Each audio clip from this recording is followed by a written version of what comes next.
Hill climbing ম্যাথের এখন যেই বি নাম্বারে বলছে যে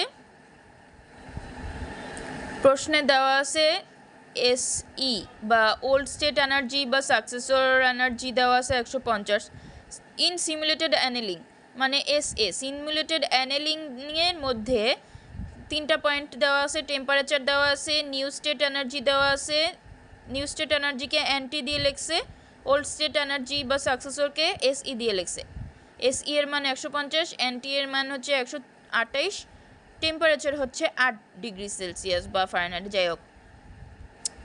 তো আমাকে 2টা প্রশ্ন জিজ্ঞেস করছে বিতে, আমি ডেল ই এর মান বের করতে বলছে, আর 2 নম্বরে বলছে যে probability of accepting A words case লিখতে গিয়ে আমি ওয়ার্ডস কেস লিখছি কেন জানি না, মানে খারাপ কেস, মানে কোনো একটা খারাপ কেস সিনারিওকে সে অ্যাকসেপ্ট করবে কিনা সেটা প্রবাবিলিটি আমার বের করতে হবে সিমুলেটেড অ্যানেলিংয়ের মধ্যে। এখন এটার সূত্র হচ্ছে গিয়ে ডেল্টা ই এর সূত্র হচ্ছে গিয়ে নিউ থেকে ওল্ড বাদ দিতে হবে। নিউ কি? অ্যান্টি, আর ওল্ড হচ্ছে এসই। অ্যান্টি থেকে এসই বাদ দিয়ে দিতে হবে। 128 থেকে 150 বাদ দিলে -22 থাকে।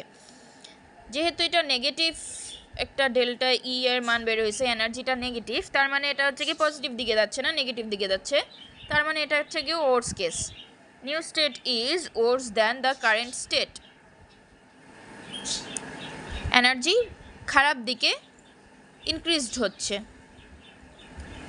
এই যে নিচে আমি হচ্ছে কি কন্ডিশনটা লিখে দিছি, অ্যান্টি যেহেতু এসই এর থেকে ছোট, মানে এসই যেহেতু অ্যান্টি থেকে বড়, 150 128 থেকে বড়, তাই এটা একটা ওয়ার্স কেস। এখন বি এর 2 হচ্ছে গিয়ে probability of accepting worse case. এই ওয়ার্স কেস যেটা বের হয়েছে সেটাকে আমরা অ্যাকসেপ্ট করব না কি করব না সেটা বের করার জন্য এখন এটার সূত্র হচ্ছে গিয়ে পি অ্যাকসেপ্ট, এখানে অ্যাকসেপ্ট ভিতরে লেখা, এটা অ্যাকসেপ্টকে এসইসি দিয়ে শর্ট করে লিখছি, equals to E into delta E by T. এটা হচ্ছে কি সূত্র, এটা মুখস্থ রাখতে হবে।